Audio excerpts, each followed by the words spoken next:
Speed is everything. When the distance between you and your target is fixed, the only way to get to your target sooner is by going faster. Hypersonic flight is going at least 5 times the speed of sound. That is Mach 5 or above. If you're already going at Mach 5, you can go from LA to Washington in about 40 minutes. A hypersonic glide vehicle, shown in red, spends most of its time in the atmosphere. In contrast, an ICBM, shown in blue, goes through the atmosphere on its way up and on its way down. And if you're wondering, the shuttle and the Apollo capsule also only travel through the atmosphere and spend most of their time in space. Traveling through the atmosphere has big advantages. First, as you can see in the diagonal in the figure, a radar can detect an ICBM on its way up. That means that you can detect it. You have time to react.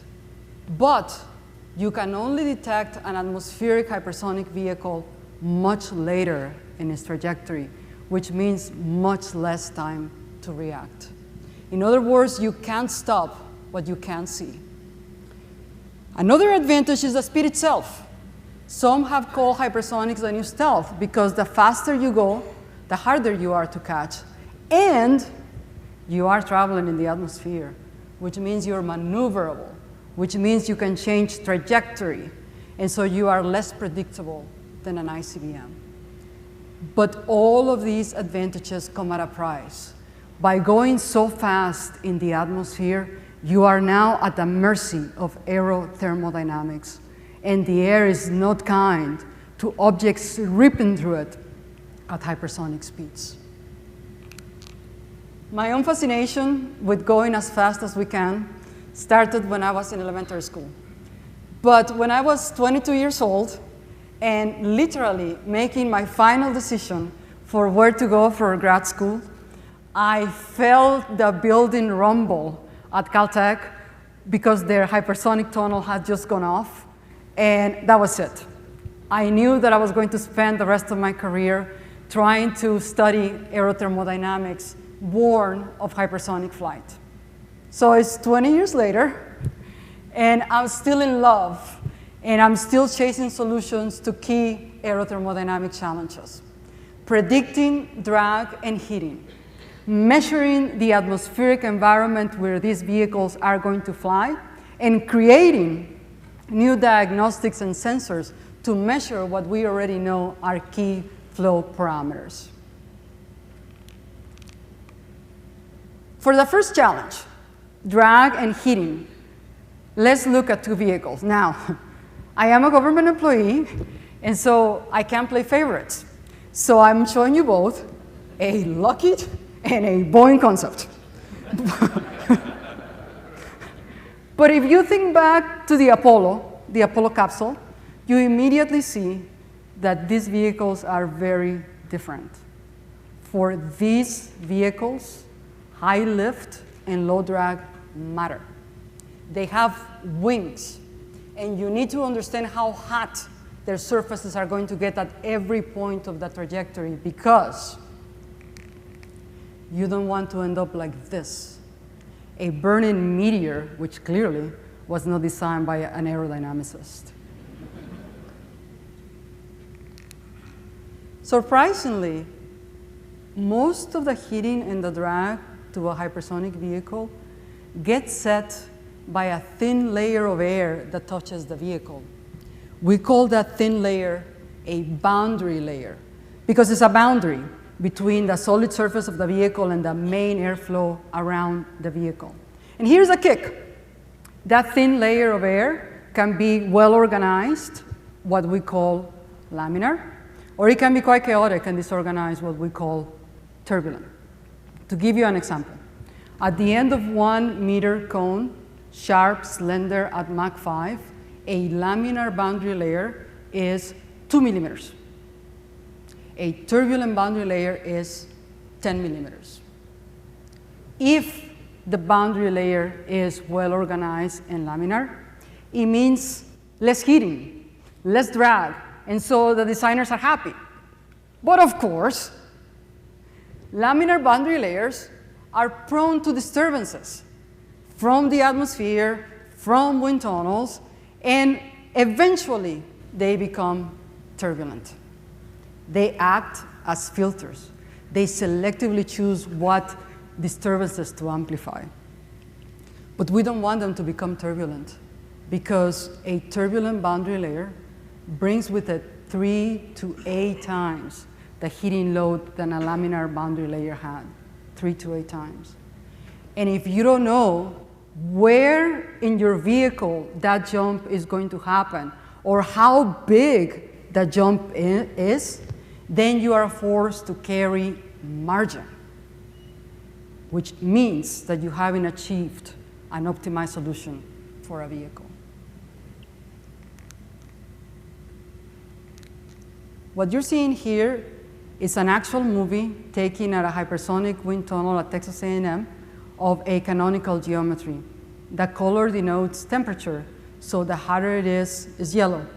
And you're looking at the boundary layer getting hotter and hotter as it goes from a laminar state to a turbulent state towards the end of the model and towards the end of the test time.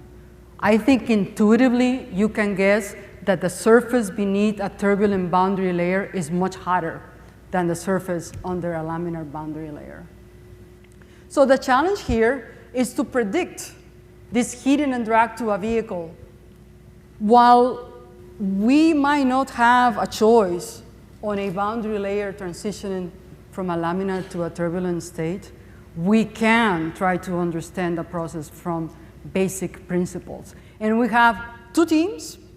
One is going to fly this geometry next year, and another team is flying the same geometry the year after, so that we can test our hypotheses against flight data, which actually is very rare.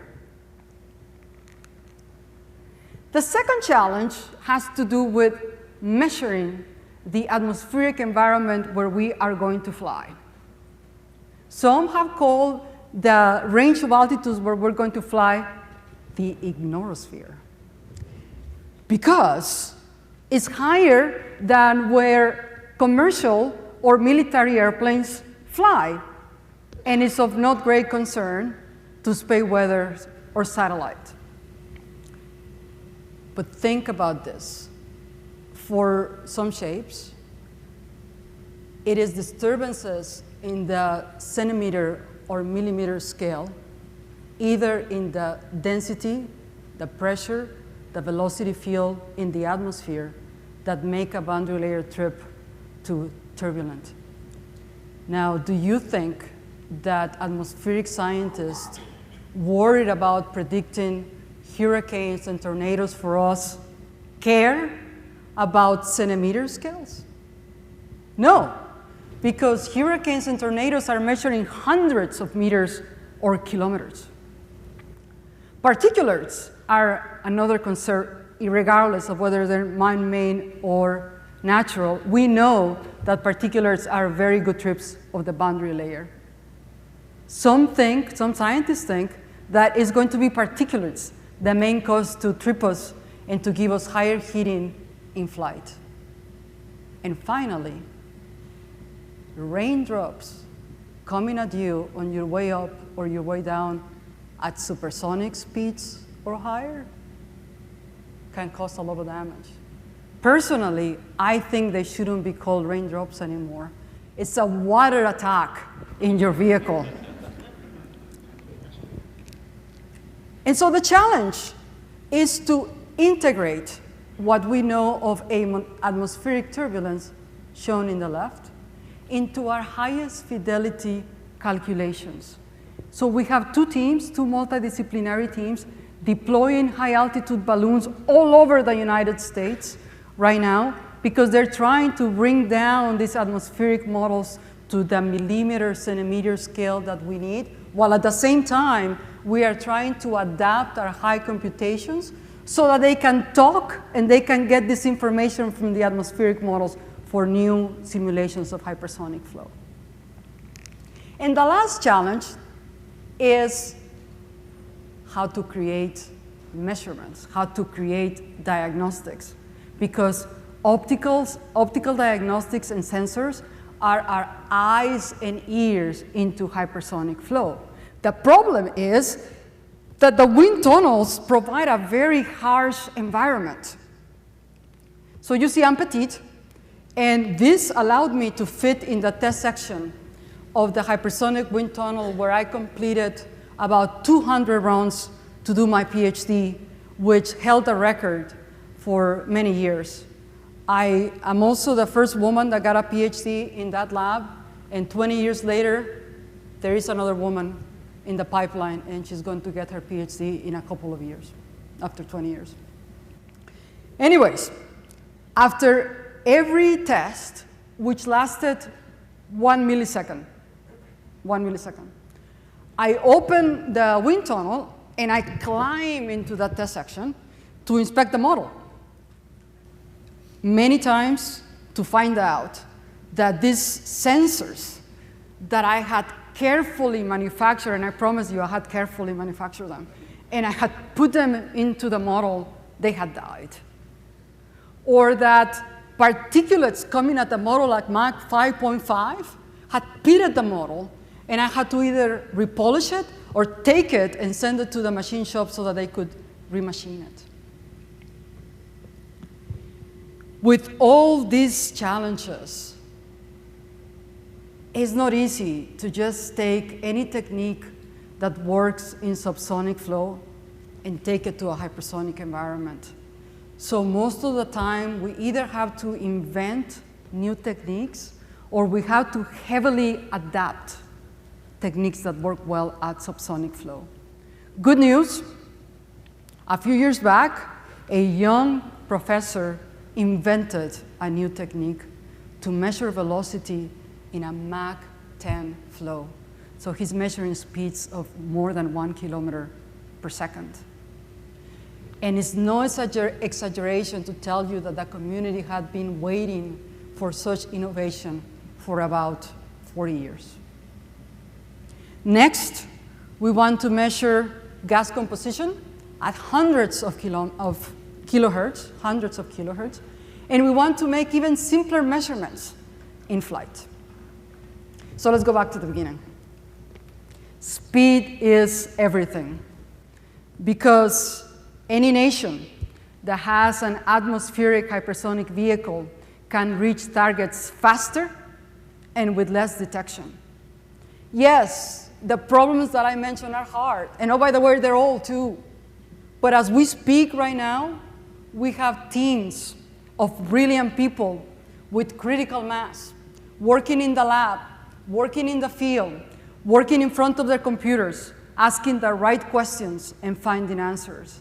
So I am convinced that we are in the right path to clear any aerothermodynamic challenges to confidently fly in the atmosphere at hypersonic speeds. Thank you.